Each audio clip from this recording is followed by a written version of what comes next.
Une audience au cabinet du ministre du Cadre de Vie et du Développement durable, José Tounatou, dans la matinée de ce jeudi 23 novembre 2023. Il s'agit d'une initiative du collectif des députés Union progressiste le renouveau du département du Mouno. Et ceci, grâce à la diplomatie parlementaire de l'honorable Dakpe Sossou. L'objectif de cette audience est de porter à l'attention du chef de l'État à travers son ministre les besoins de leur population en termes d'infrastructures. Il s'agit surtout des préoccupations relatives aux infrastructures, aussi bien marchandes que routières. Nous avons posé notamment le problème de la route qui quitte Grand Popo pour aller à Atiémé.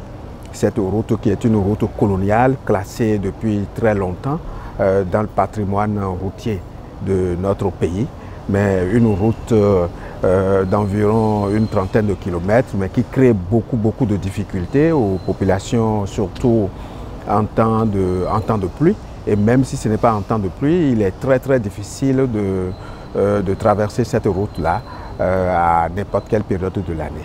Nous avons donc posé ce problème et surtout que la vision du gouvernement, marquée dans le programme d'action du gouvernement, est de relier les communes entre elles et de relier les départements entre eux. La construction de cette voie est donc une préoccupation majeure pour nous. Nous avons également posé le problème de la route qui quitte Bopa pour aller à Djozon, pour tomber à Lada. Nous avons posé ce problème-là, de même que le problème de la route qui quitte Bopa, passant par Lobogo, Tozoumen et Dobo. Cette route qui dessert 3 différentes communes, les communes de Bopa, commune de Lokossa et commune de Dobo. Cette route raccourcit le chemin lorsque l'on quitte par exemple la commune de Komé pour aller à Dobo. Pour passer par Bopa pour aller à Dobo directement, au lieu d'aller peut-être passer par Lokossa où le circuit est un peu plus long. Il y a aussi les infrastructures marchandes, telles que le marché de Grand Popo, le marché de Sé, le marché de Lobogo, et qui sont en réalité des marchés reconnus sur le plan international. Et nous savons ce que c'est qu'un marché dans le développement d'une ville, dans le développement socio-économique d'un pays. Donc, en dehors de ce que l'honorable ministre a dit tout à l'heure, il y a le marché de Zunhoué, qui est un marché qui dessert aussi bien le département du Koufo jusqu'au niveau de l'Atlantique et du littoral. Donc ce marché qui est très important pour mériter une attention particulière donc, du gouvernement. Nous avons aussi abordé le problème lié au pont métallique qui se situe entre Ouédémé et Agamé. Un pont qu'il faut rappeler dont la mise en œuvre a commencé en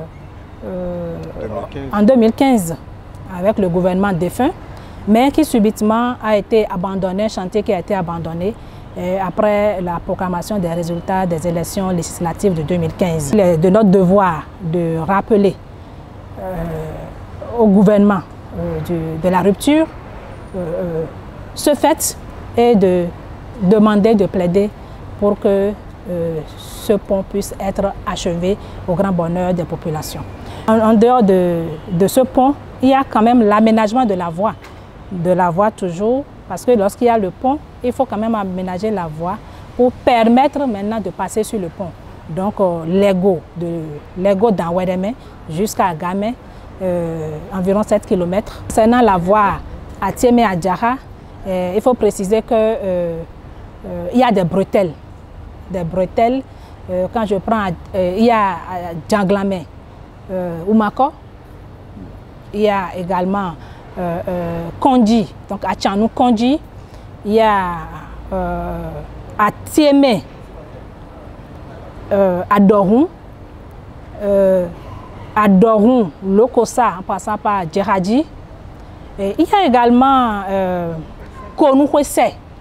Donc vous voyez cette voie, seule voie à Tiémé, à Djara à Tiémé, après à Konana, a pris en compte plusieurs communes, donc relie en fait plusieurs communes. Donc il est très important que cette voie puisse être réalisée pour permettre aux populations de souffler.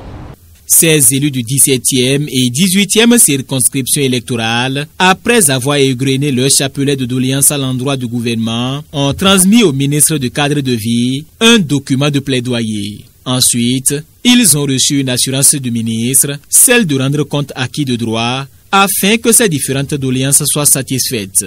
Pensons que le ministre a une oreille d'écoute favorable pour nous. Il nous a promis de faire ce qui est en son pouvoir pour que un début de solution soit trouvé à tous ces problèmes que nous avons posés. Très satisfaits de l'accueil du ministre du Cadre de Vie, ces élus parlementaires repartent avec le sentiment d'avoir honoré une promesse de campagne. Ils sont aussi annoncés dans plusieurs cabinets de ministres pour le même exercice.